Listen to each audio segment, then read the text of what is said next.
Assalamualaikum warahmatullahi wabarakatuh. Perkenalkan, nama saya Winda Amelia. Saya sekolah di SMA N 1 AP Nagari. Saya menduduki kelas 10 fase E3. Ini saya akan membacakan tentang 3 hal, yaitu jelaskan perkembangan tram pada masa pemerintah Belanda hingga masa sekarang. Masa Belanda pada tahun 1869 dengan tram kuda berkembang menjadi tram uap tahun 1881. Dan akhirnya tram listrik pada tahun 1899 dengan Jakarta, Surabaya, dan Semarang menjadi kota yang memiliki tram sebagai transportasi publik. Namun, tram kemudian dihapuskan di Indonesia mulai akhir 1950-an karena dianggap tidak sesuai dengan digantikan oleh bus, sehingga tram tidak lagi dioperasikan di masa sekarang.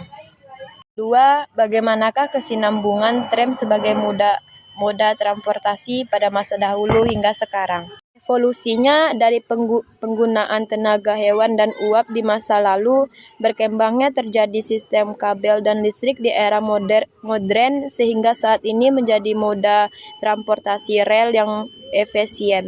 Di beberapa kota besar, terutama dengan munculnya tram ringan Lins Rail Transit yang terintegrasi dalam sistem transportasi perkotaan modern. Adakah peristiwa pengulangan yang terkait dengan berhentinya tram sebagai salah satu mode transportasi umum apabila kalian hubungkan dengan terjadi kejadian pada masa kini terkait dengan nasib dari moda transportasi umum?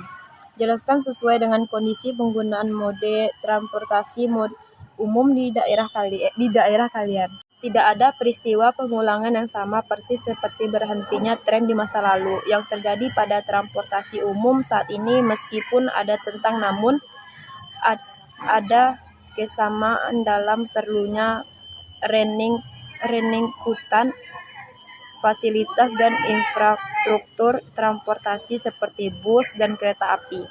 Berbagai daerah saat ini juga dapat mengaruh pada ketidakpuasan pengguna jika tidak diperbaiki seperti yang terjadi pada tram di masa lalu.